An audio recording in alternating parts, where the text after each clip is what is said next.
Hey there, CineMaster fans! Hope you're ready for some movie magic. Let's dive right in. A night train full of passengers is traveling from London to Tunbridge Wells. The conductor announces the upcoming stops over the PA system and asks the passengers to have their tickets ready for inspection. Among the passengers is Dr. Luis Shear, who is on his way home with his little son Max. Luis, tired, falls asleep while Max entertains himself with his toys. Luis soon wakes up, surprised to discover that they still haven't left London. Seizing the moment, Max suggests playing rock, paper, scissors. Luis agrees on the condition that Max sleep for a little while afterward. Just as they begin to play, Luis receives a phone call. The carriage is too noisy, so he enters the lobby where a colleague informs him that there has been a serious accident and that many patients are being taken to the hospital, so they need his help. During the call, Luis notices a friendly-looking woman named Sarah, who works as an event organizer, talking with Max as he plays. Max accidentally knocks over his coffee cup and spills it on his coat.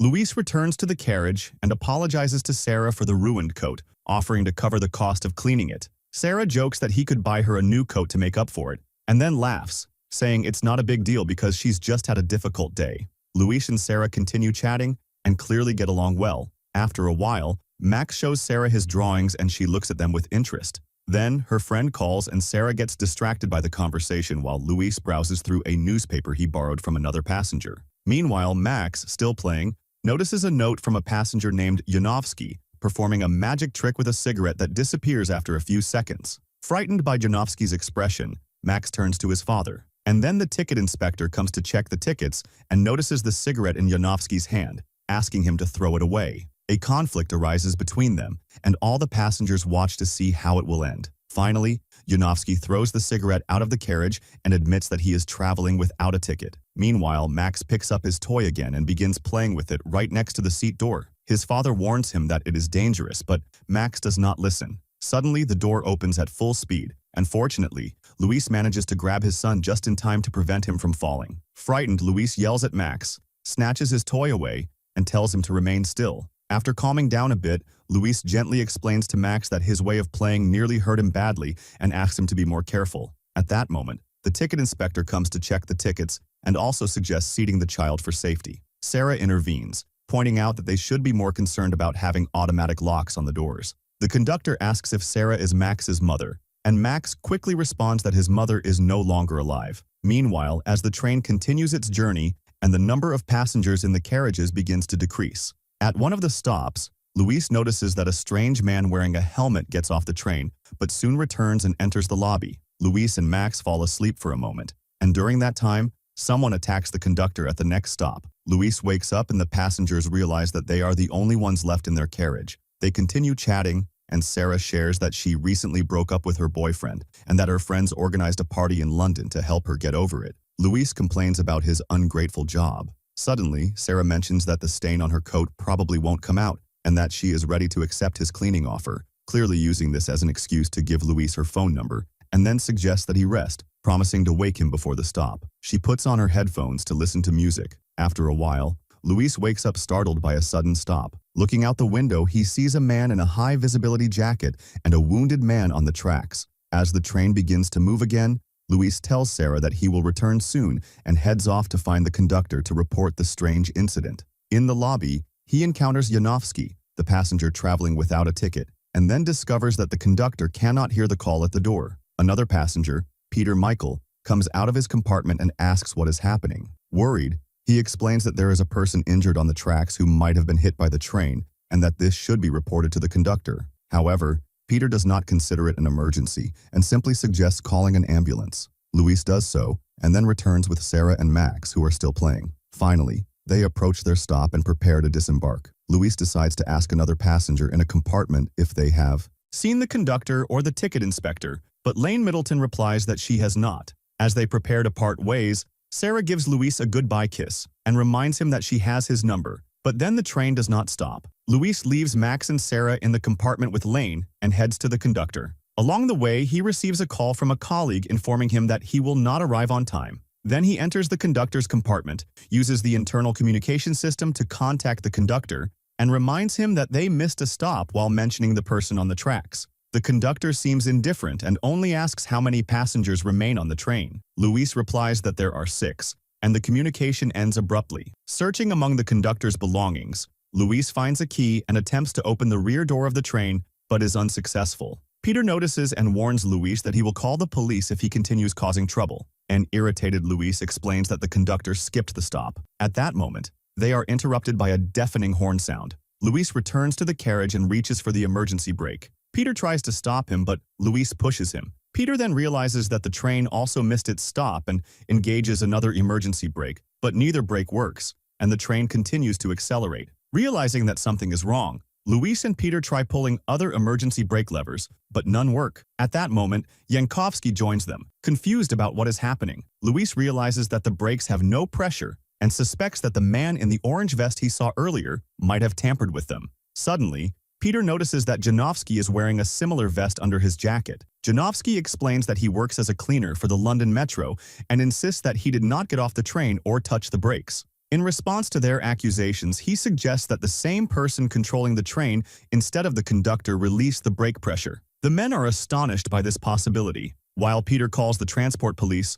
Luis recalls that this train can operate in both directions, which means that there could be a locomotive in operation with brakes at the rear of the train. He tries again to open the rear door, but the keys do not fit. They look on confused by his futile attempts, wondering why Luis does not simply go to the conductor. Then Peter appears in the corridor advising against touching the door in order to avoid interfering with the police investigation. Ignoring him, Janowski pulls the door with his hand, which surprisingly is not locked. The passengers head to the empty conductor's cabin at the rear while the train speeds past its final station. Luis tries to find the brake but accidentally activates the horn, alerting the person controlling the train of his location. They try all the levers but soon realize that they cannot stop the train. Peter urges them to trust the police who might cut the power to the rails. However, Luis discovers that the train runs on diesel, so it is not as easy to stop. Then they notice a manual brake in the form of a wheel and it seems to work. The train gradually slows down from 70 to 50 miles per hour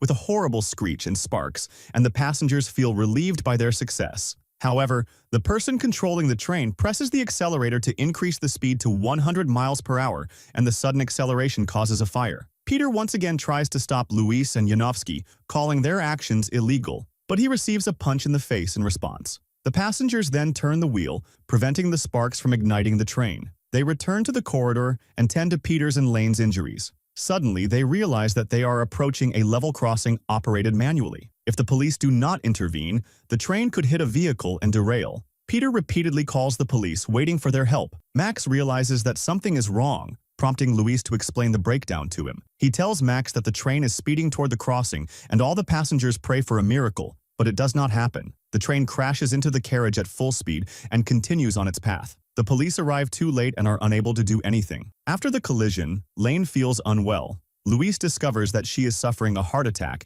and attempts to resuscitate her for about 10 minutes. But unfortunately, he cannot save her. Finally, the passengers persuade Luis to leave the track and go to the engineer in an attempt to open the door again. Luis and Janowski try vigorously to break through the first of the two doors of the cabin with a fire extinguisher and an axe, but they do not succeed. Finally, Luis manages to break the glass of the first door. Climbing up into the lobby, he is horrified to find the ticket inspector asphyxiated. Luis calls out to the engineer to open the door and stop the train, but he gets no response. He looks through the dirty glass and notices a helmet in the cabin, the same one worn by the strange person who had previously exited the train and taken the engineer's place. Luis tries to communicate with the stranger by mentioning his little son, but the stranger remains unresponsive. Overcome by anger, Luis begins hitting the glass with the fire extinguisher and the axe, but it proves too strong. Meanwhile, the stranger continues sounding the horn, demanding that Luis stop trying to break into the cabin. Janowski suggests that they calm down and think about what else they can do.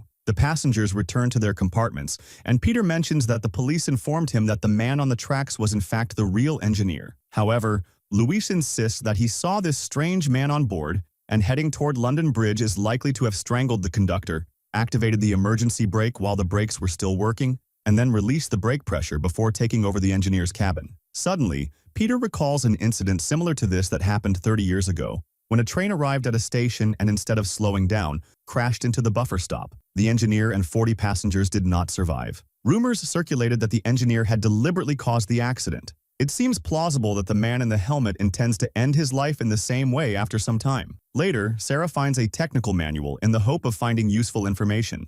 They have only 20 minutes left until the end of the line. Irritated by the collective inaction, Jankowski suggests starting a fire near the engineer's cabin to force him to come out, but Peter warns that doing so could cause the train to derail. He recalls another accident in which diesel tanks were damaged, and all the passengers died in the resulting fire. Sarah interrupts with information about the coupler that connects the carriages. Jankowski, who happens to be an engineer by training, explains how these mechanisms work. Sarah and Janowski attempt to decouple the carriages by activating the rear manual brakes, and the train comes to a complete stop. The others support their plan. The coupler is located in a very difficult-to-reach spot, which leads Janowski to consider going outside to try to decouple it. However, Peter suggests waiting until they reach the curve, where the train will naturally slow down due to poor track conditions. Janowski argues that it is possible the engineer will not slow down voluntarily, but Peter assures him that otherwise the train could overturn. If the stranger intends to finish things, overturning here would not be as dramatic as crashing into an intermediate stop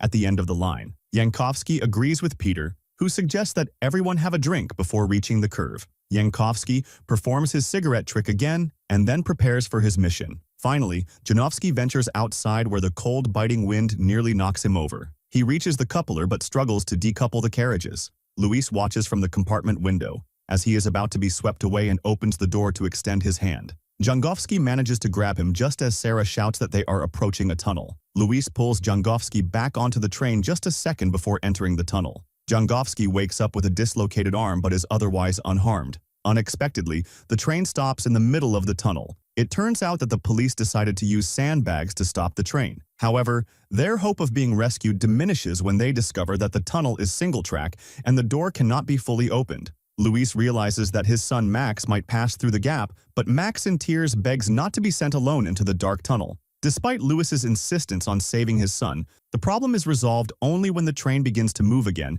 with only 10 minutes remaining until the end of the line. Jankowski suggests detonating the coupler, but they lack explosives. Then, Luis comes up with an idea. He places a fire extinguisher among the luggage in the carriages and sets it on fire in the hope that it will explode. The passengers hide behind the seats, hoping for success. The explosion occurs, but the coupler remains, drawing closer to the explosion site. Luis sees that they can now access the coupler from the inside. He tries to decouple the carriages with his bare hands, but the hot metal prevents him from doing so. Peter comes to his aid, and together they manage to separate the carriage, but Peter loses his balance and falls into the gap onto the tracks. Janowski and Sarah rush to the manual brake, trying to slow down the train while Luis remains in a carriage engulfed in flames due to a fuel leak. Just moments before a powerful explosion, Luis jumps to a safe spot in another part of the train. It is likely that the strange person who took the engineer's place does not survive the explosion, and Janowski and Sarah manage to stop the train. Luis loses consciousness and later regains it outside, being carried by Sarah